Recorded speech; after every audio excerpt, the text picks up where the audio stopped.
காதல் இல்லாதது ஒரு வாழ்க்கையாகுமா?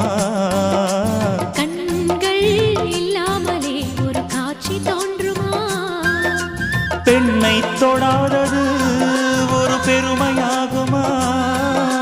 முத்தம் சிந்தாமலே அது முழுமையாகுமா? முழுமையாகுமா? காதல் இல்லாதது ஒரு வாழ்க்கையாகுமா?